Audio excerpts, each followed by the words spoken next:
आखिर ऐसा क्या हुआ था जो मेघनाथ का सिर कटने के बाद भी ज़ोर ज़ोर से सबके सामने हंस रहा था? ये जानने के लिए वीडियो को अंत तक ज़रूर देखें। अगर आप हमारे चैनल पर नए हैं तो हमें प्रोत्साहित करने के लिए वीडियो को लाइक तथा चैनल को सब्सक्राइब जरूर करें। आप सभी ने रामायण में मेघनाथ के बारे में तो सुना ही होगा, जो रावण के पुत्र थे और उन्होंने इंद्र के ऊपर भी जीत हासिल की थी, जिस कारण से उसे इंद्रजीत भी कहा जाता है। जब त्रेता युग का समय चल रहा था तब रामायण का युद्ध चल रहा था। उस समय पर रावण के सभी योद्धा श्री राम की सेना के सामने विफल हो गए थे। तभी रावण ने मेघनाथ को भेजा था। तभी युद्ध में लक्ष्मण जी ने मेघनाथ का सिर काट गिराया था। उसके बाद श्री राम के आगे उसका सर चरणों में रख दिया था।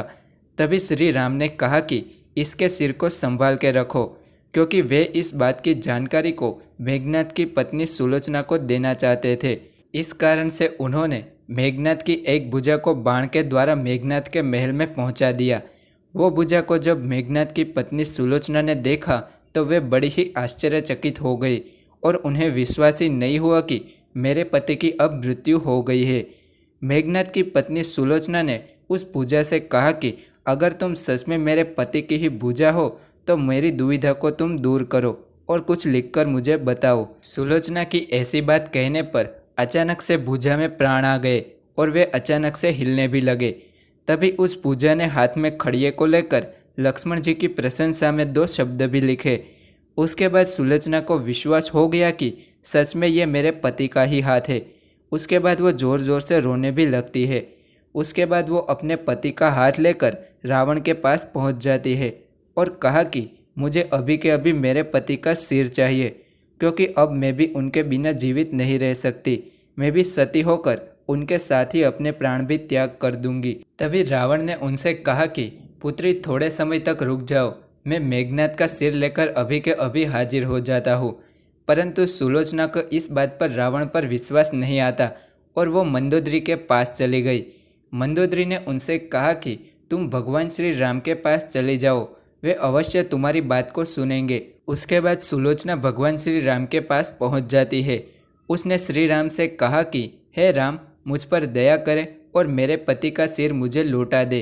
तभी श्री राम ने सुलोचना की दशा को देखकर बड़े ही दुखी हो गए और उन्होंने कहा कि मैं अभी के अभी तुम्हारे पति को जीवित कर देता हूँ।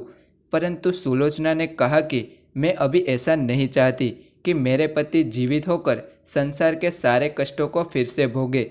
अगर वे फिर से जीवित भी हो जाते हैं तो भी वे अपने पिता की आज्ञा का पालन करेंगे और फिर से युद्ध होगा। मेरे लिए सौभाग्य की बात तो यह है कि मुझे आपके अब दर्शन हो गए।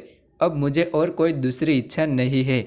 उसके बाद श्री राम के कहने पर सुग्रीव ने सुलोचना को मेघनाथ का कटा हुआ सिर दे दिया। लेकिन सुग्रीव जी के मन में आशंका थी कि मेघनाथ के कटे हुए हाथ ने किस प्रकार से लक्ष्मण जी का गुणगान किया, और सुलोचना को पूछ लिया और कहा कि अगर यह सिर हंसता है तो मैं इस बात को सच मान लूँगा कि उन्होंने लक्ष्मण जी की प्रशंसा की। तभी सुलोचना के इस सतीत्व की बड़ी ही परीक्षा हो गई थी। उसने उस कटे हुए सिर से कहा कि हे स्वामी, आप जल्दी से हंसिए, वरना आपके हाथ ने जो लिखा है वो भी झूठ माना जाएगा।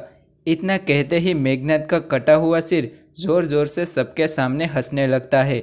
इसके बाद सुलोचना अपने पति के सिर को लेकर वहां से चली जाती है। तो आशा है कि आज का ये वीडियो आपको पसंद आया होगा। अगर वीडियो पसंद आया हो तो वीडियो को लाइक ज़रूर करें, कमेंट करें और ऐसे ही वीडियो के लिए हमारे चैनल को सब्सक्राइब जरूर करें। तब तक के लिए धन्यवाद।